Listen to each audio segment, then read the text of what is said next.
saying you thought clan was spelled with a C? I thought the normal use of it was CLAN. Like a clan, caveman clan or something. I don't know. I didn't Google it to be sure, but I thought clan was only K when you used it. Yeah, but if you think about it, KKK is Ku Klux Klan. Yeah, what is Clue and Klutz? I know what a Klutz is. Who knows? And why would you put Klutz in the name of your thing? It's not Klutz. It's Ku Klux. Klux? Klux. Should we be laughing about this? So what does any of it mean? I don't know. It just means angry white people. White people. White? Yeah.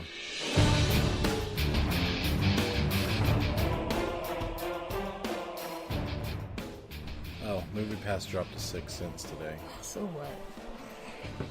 It's over. Why?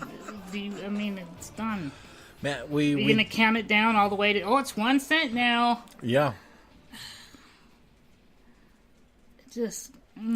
So, as soon as we did our show the other day and recorded it and posted it, like, we already had old news because MoviePass did that thing where they upped their price, which we talked about, but where they said now you can only see 3 movies a month. Did we talk about that, you and I? No, I didn't know about the 3 movies a month. 3 movies a month now. And it can't... it's like you can't go see new movies, and you can't see a movie every day. You can only see 3 movies a month. Who do they think is going to hang around for that? Yeah, why don't they just cut their losses? Just, whatever money you have in the bank, use that. I don't know. Yeah. I guess when you have a company and you have employees, you can't just quit. Right. You got to say, okay, what can we do, everybody? And then so they're like, well, how about 3 movies a month? Okay, we're doing that. Yeah, it's just kind of like, where'd they come up with 3? By the way, we won't have enough money to keep you on, so you're fired. Great idea, though. Right, yeah, thanks. Yeah, so can I talk about the thing already? What are we going to talk about first? We're going to start the show. So we're going to say, hey, everybody, welcome to Movieisms. I'm Becca Meyer. And I'm Doodoo Brown. I think there's a guy, his name was Doodoo Brown. What's funny is that's exactly how I feel about you. Okay.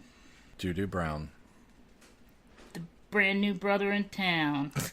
Coming to you with the dope sound. Yeah, boy. Boom. That's a cool song. Doodoo Brown. Did you ever hear that? You remember Doodoo Brown? No, I've never heard that. Is that real? Yeah, it's a real song. I thought you were making it up. It sounds ridiculous. Who calls themselves Doodoo Brown? I don't know, back in the days. Back in the days where it was cool to be called Doodoo? I don't know if it's I don't know if it was his nickname. Hold on. So you don't know? I don't know anything about it. I just love the song. But was his name actually Doodoo Brown? Because he would keep saying Doodoo Brown. It's a song and it's cool. And it's got the guy that goes, yeah, boy. That's the dude with the big clock. He always has a clock hanging around, and I forget his name. Yeah. Did you look up Doodoo Brown? I looked up Doodoo Brown. 2 girls, it's a real 1 cup. Thing. 2 girls, 1 cup. Yeah, Doodoo Brown. I'm trying to think of who it was that with the big clock. Oh, we're clearly two white doofus, dorky white people that don't know. I can't think of that guy's name. I can't remember his name either. He had a show, something with a 5. Something P. Flash. His career was gone in a flash. Flash. I don't remember. People will be putting on Facebook and shit saying, it's this guy, you idiot. I could keep looking, but we're recording, and I'd rather see if anyone's listening. and wants to Google it for us and get back to us about who it is. Yeah. Yeah. Tell us who Doodoo Brown is and who the No, guy with the Doodoo Brown clock. came up. I'm talking about the guy with the big clock. I don't. He had a TV show on VH1. I know who I'm talking about. I just can't think of the name. Yeah. Neither can I. But Flavor Flav. Flavor Flav. Why do Yeah, you? boy. Why do you know all this? I used to be addicted to dance music. Okay, I was that's- a DJ for a while in my house. I didn't actually go anywhere. You were the house DJ. Yeah. Yeah, you were in the house. Every weekend. DJ Brad in the house, my house, not anybody else's house, but I'm still in the house. Yeah, I'm in the house. Yeah, that was literal.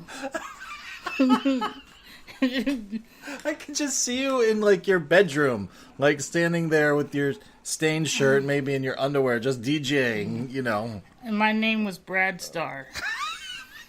Brad Starr in the house. And every weekend, I would listen to 102 Jams, The Thunderstorm. And Brown came on like every weekend, I think. And I'd get excited. I'm like, Brown, the brand new brother in town. It was a great song. You have to hear it now. No, I don't think I do. I think it's never going to get as good as when you just sang it for me. It's great. It's great. So yeah, our Friday show is normally a recommendation show. So we have 3 things we're going to talk about today. The first 2 are Blindspotting and the movie Eighth Grade, Which I didn't see. You saw. I saw both of those, and the third one we want to talk about BLACKkKlansman because that comes out this weekend, and I've really been looking forward to that. Yeah. I love Spike Lee movies, but at the same time, I like what it's about. Are you And sure? It seems somehow like they've been able to turn it into sort of like it's got some levity to it, almost like it's funny. Are you sure that we're not going to see it because it's black guys doing white guy voices? I'm sure. I'm going to see it because it's a Spike Lee movie, a Spike Lee joint. It's funny that the 2. There's 2 movies out right now where they've done the white guy voice. Yeah. That is kind of funny, but I kind of think of that as making fun of white people. Okay, yeah. Yeah. Okay, so the first one, I'm going to go through these quickly here. Blindspotting is a movie, and I got the information Tell right me, here. because we both wanted to see it, but because MoviePass is on its deathbed, and we've been having to pay for movies, I couldn't go. I told you, dude, if you can go, go. So you went. So now you're going to tell me whether they're good or not, whether I should still see them? So Blindspotting is written by David Diggs and Raphael Casal. Casal, I think is how you say his name. I don't know who they are. They are also the main actors of the thing. Both of them are basically poets from Oakland, California. David Diggs, more people know him these days because he was in Hamilton, like on Broadway. Oh.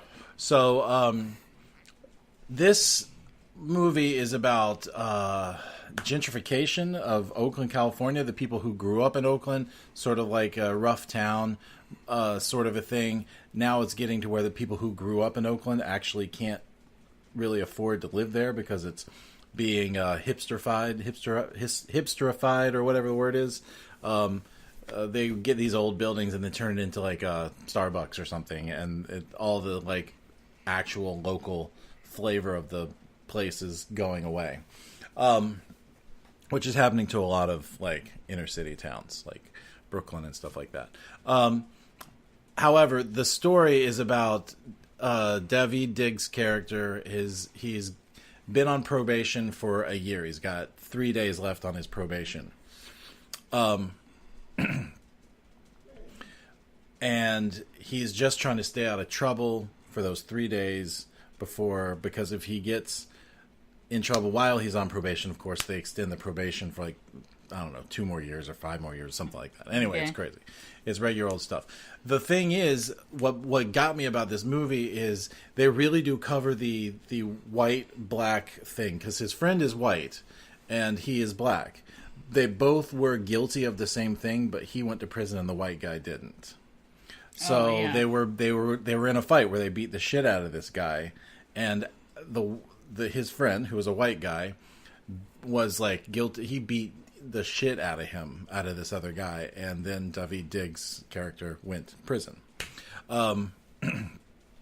So that part was interesting, but at the same time, you got the white guy character who's grown up around. He's almost in a way just as black as some of the other guys around there because he grew up around all of them. He was actually the minority of his town because he's the one white guy, in this circle of friends. So it's kind of about the assumptions people make about you based on your skin color, and it's got a lot about the police shootings and stuff like that, about how black people are getting to where they don't really feel safe walking down the street, because if you're guilty of our friend calls it driving while black. If you're just driving down the road while being a black, it's like you could get pulled over for a taillight being out and then shot, stuff like that. So it's about that. So it's got some like serious like suspense in it, because things like he's just by being around people that are doing things that can't be done, he's the guy that could get in trouble for it, sort of a thing. Yeah. But it's got some interesting things in it. Like a lot of the movie is in rhyme, like they're rhyming. They like just start rhyming with each other. They make it very organic, so that if like we were just driving down the car, I might say, kind of like if you remember The Princess Bride. Quiet now, I mean it. And then Andre the Giant says, anybody want a peanut? They just sort of do that with each other. They're just driving down the road, sort of top each other's rhymes. But as the movie goes, the rhymes take on their own little... There's at least 3 spots where they go into rhyme. And they just start rhyming, and it gets more and more complicated and complex. And then at the end, there's a climatic scene near the end where it's all in rhyme. And it's like almost like slam poetry. It's like, and when it shifts into that, you're like, holy shit. Like the scene is intense. The writing is intense. The performance is intense. I highly recommend this, especially if you can especially if you want to sit and try to put yourself in somebody else's shoes and see what it feels like. This movie is really good at putting you in someone else's shoes for an hour and a half, a couple hours. It's almost like it's a rap musical. The way you describe it. And I don't want to make it sound like it's like any large percentage of it is rap. There's only like 3 or 4 scenes where they rhyme like that. And it's all organic in like conversation, like where they're trying to top each other. Like you'll say something, but in the end, it does turn into like a rap musical. In the last, maybe 10 minutes of the movie, it shifts and gets. The other thing about this movie is you think for the first half hour, 45 minutes that you're watching a comedy, but it keeps getting more and more and more serious to where in the end you're like, it totally flips on you and you're like, holy shit, I'm watching something that is way more serious than it was when it started. I loved it. The audience loved it. You do have to sort of let yourself forgive the fact that it's low budget, because it's a low budget movie. It was not a very expensive film, so there's not a lot of like lavish things to look at. But the story feels very true, very real, while at the same time feeling like it's also a universal, a universal story for people. Okay. I loved it. I thought it was great, and I was watching and I thought, this is pretty good. But then by the end, you're like, that was fucking great. And you want to see it again, sort of a thing. I'm sad I didn't get to see it. Yeah. The next one that I wanted to talk to people about, I highly recommend Blindspotting. The other one I saw that I want to recommend to people is called Eighth Grade. It's got, I've got the info right here. It's got,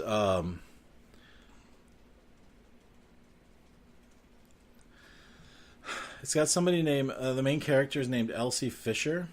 And I'm trying to look now to see what else she's been in.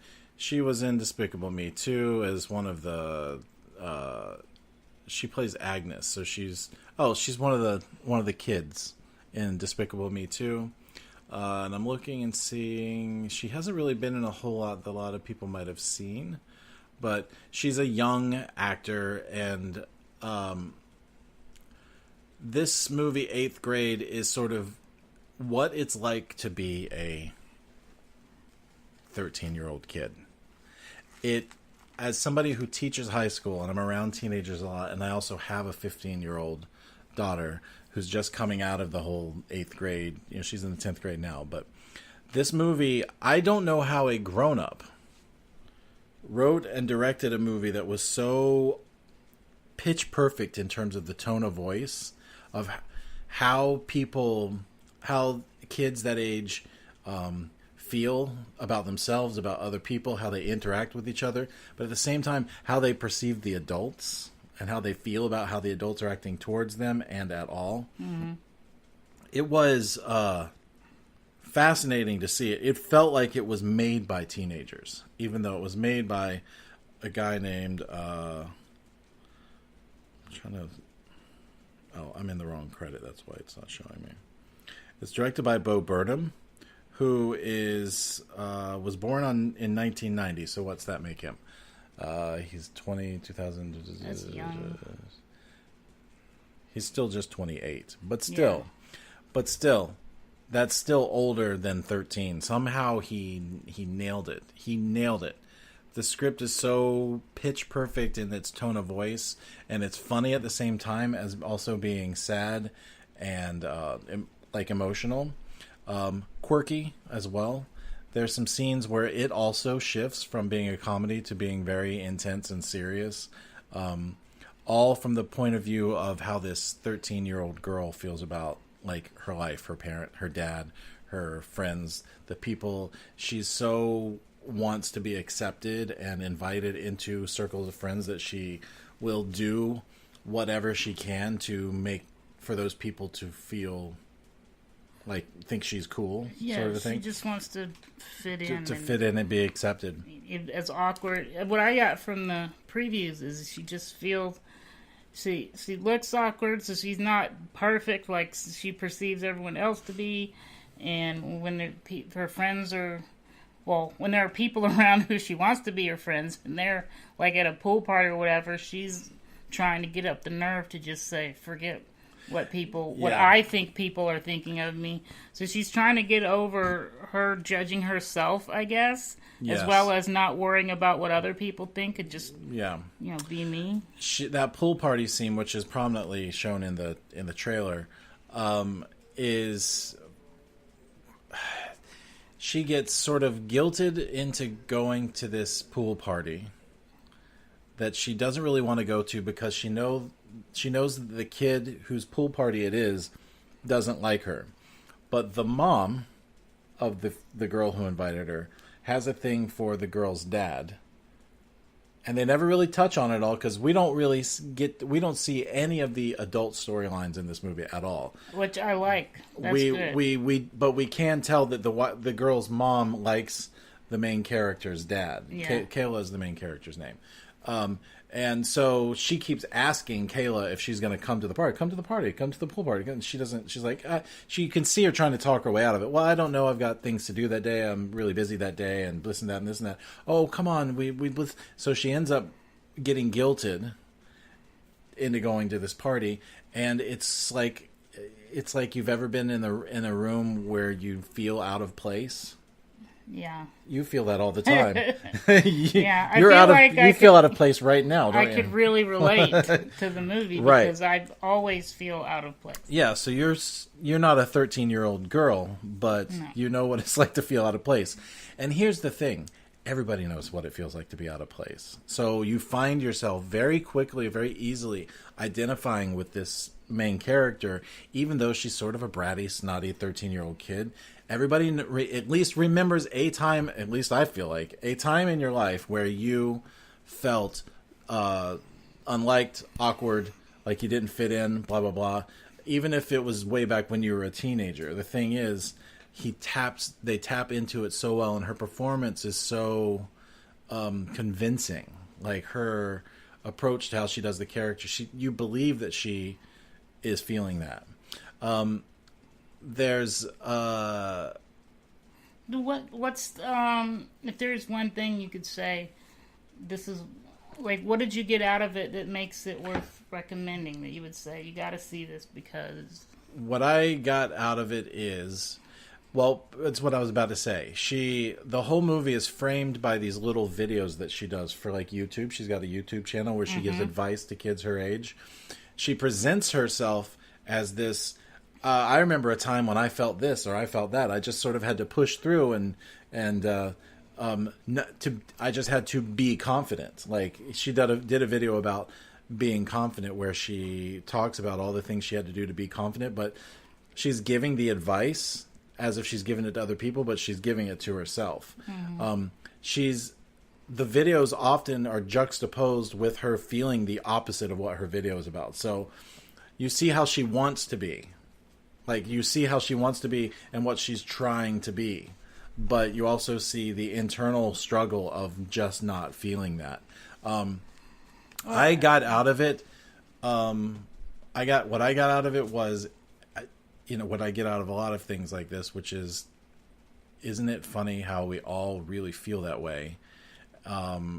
Feel like that. We all feel weird, Everyone, we're all Goonies, like the movie The Goonies. At that age, I think we're all trying to figure out how we fit in the world. But also in life now, like as a, when I go out, I'm 45. I just turned 45. So when I go out, sometimes I'm in a room full of people that I don't know. Like if I'm like in a new situation, I go right back into shy kids, stand around and watch people. And then eventually we'll find somebody to talk to and then chat their ear off all night, because it's like it's easier to talk to this one person than to worry about the whole room of other people that I don't know. Yeah. She does that. Like it's very true. It's a very universally true movie. Told through the eyes of a 13-year-old girl. So Eighth Grade and Blindspotting. You have got to see them. Are they both movies that you're gonna have to?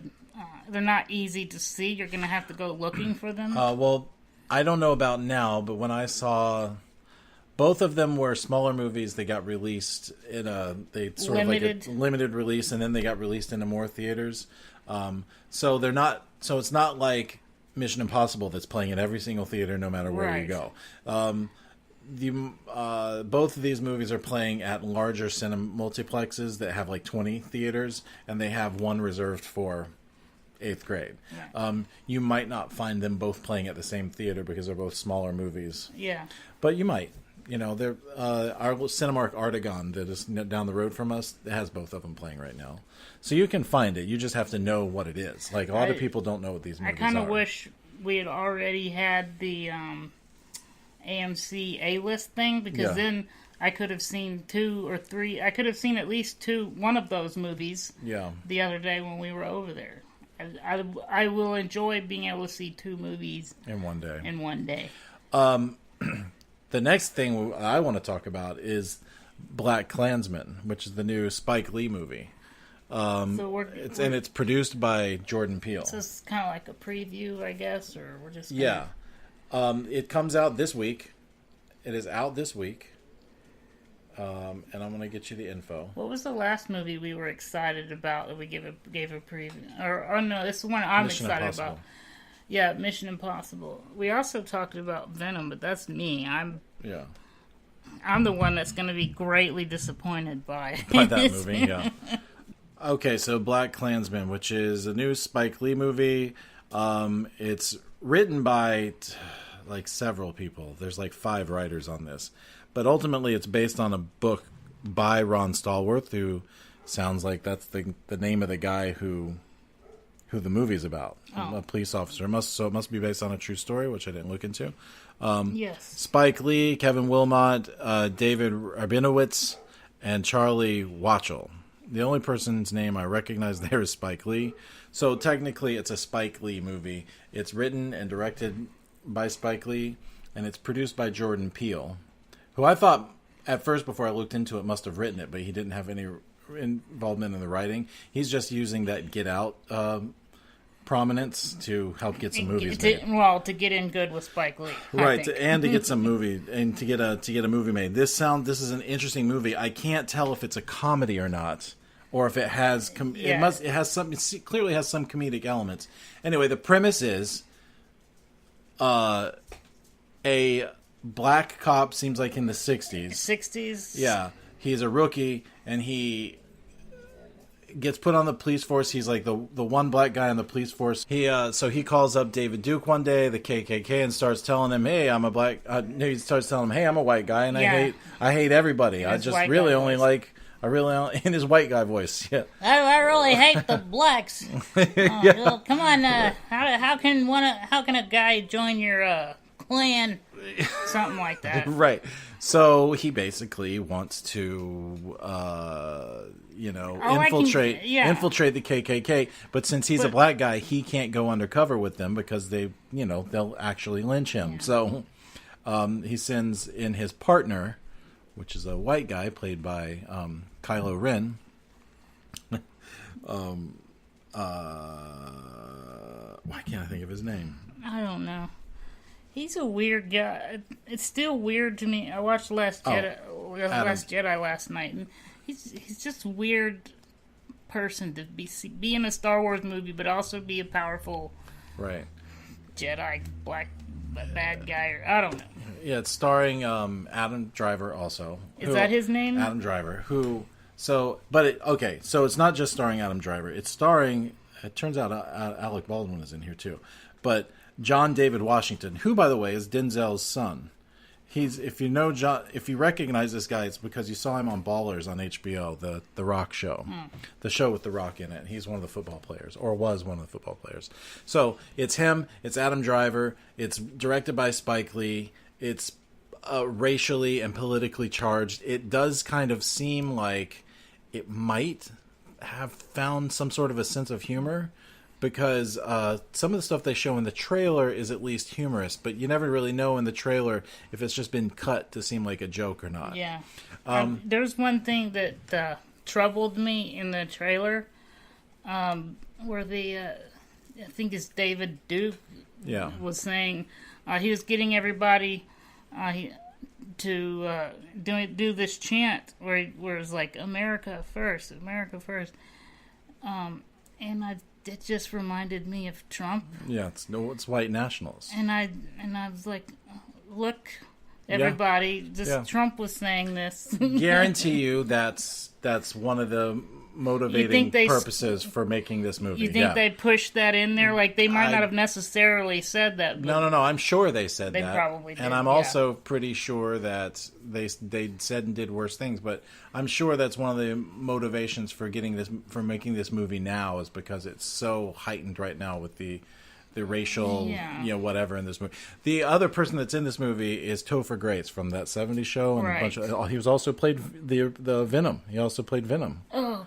Don't remind me. In Spider-Man 3. The worst movies. In the first Spider-Man 3 from, Anyway, so I read somewhere that Topher Grace, after he finished playing David Duke, and he went out and he, to clear his mind, he recut the Hobbit trilogy down into a 2-hour movie. So just to clear his mind and to stop, obsessing over the racist asshole thing, he went and he took the Hobbit trilogy, which are all 2-hour long movies, and he cut them into a 2-hour movie just to, he's done it with something else before too, and I can't remember. He just put it in the computer and started editing. But I know, but how can you? He cut out all the boring stuff. The movie. The Hobbit trilogy had about 4 hours of nonsense in it. Stuff that wasn't even in the book, they just invented it. Yeah, I guess. Right, so that's what he did. And it doesn't have to be good. He just was clearing his... But now I want to see that. He was just detoxing. But that'll never get released. It's not going to be released, but it's probably out there somewhere. I did something like that when I was with the Matrix, when I was teaching school. The computer ended up crashing and I ended up losing it. But I called it Matrix 2.5. Did you have high hopes that it was going to be... Well, yeah, I don't know. It was a fool's errand. I was trying to cut in scenes from the video game with the movie. Because they had live action. They filmed the Wachowski brothers. Is it Wachowski or Wachowski? It's Wachowski. But they're not brothers anymore. They're both women now. So we call them the Wachowskis. Get it straight, man. If they knew you had called them brothers just now, they would have been highly offended that you did not adopt their I plead the fifth. Because everything that my brain is thinking to say it's going through my offensive filter, and I feel like... And you're worried I'll leave it in the podcast. I can't see, yeah. So, okay. All right. So, go see 8th Grade, go see Blindspotting, and go see BLACKkKlansman this weekend. Yeah, we haven't seen it yet, but we're recommending it. Is that what's happening? I'm saying I think that people should see it. We're going to see it. I think people should see it. If for nothing else, it's a history lesson. On the 60s. Yes, it is based on a true story. Yeah. So there's that. Yeah, and I think it will be. I'm hoping it's going to be funny, entertaining, all that stuff. And also thought-provoking. Unlike our show. Which Spike Lee is good at. That's it. That was a painful laugh. That's it for this Friday episode of Movieisms. If you want to catch up with us, hit us up at movieisms.com. By the way, we're officially on YouTube now. Yep. I was able to click a button, and when we release a episode... it automatically goes up to YouTube. Yeah. So I'm going to be releasing all the past episodes on there, too. Good job. Yeah. It makes it easy. Everyone can listen to us now. So there's no excuse! Great. Yeah, I'm gonna yell them into listening. Like, how is that going to work? I don't know. I don't know either. Cause I feel about the time you start yelling at them is when they're going to turn it off. Okay, better go. All right, that's it for this week. We'll see you on Tuesday. Yep. With the new Movieisms.com. Movieisms.com. Peace out. Word to your mothers. The end. Movieisms is a production of Super Mega Ultra Entertainment and is produced by Michael Beckemeyer and Bradley Kingston. If you'd like to find out more, follow us on Twitter or Instagram. And make sure you click like on our Facebook page, which is facebook.com/movieisms. If you're enjoying this podcast, please take a moment and give us a 5-star review in iTunes. It only takes a minute and it helps us out more than you can imagine. Thank you very much, and until next time, we'll see you at the movies.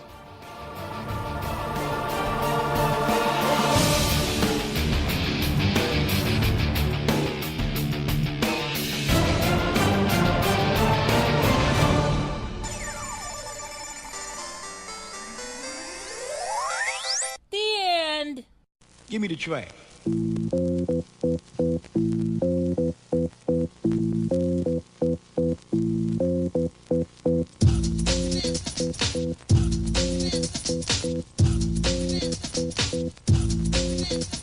Stop. Everybody on the floor just pause. Somebody in the middle just move. Get on down to the groove. Brown, the brand new brother in town. Yeah, boy. Dope. Smooth, a brother that's so damn cool. Never get played.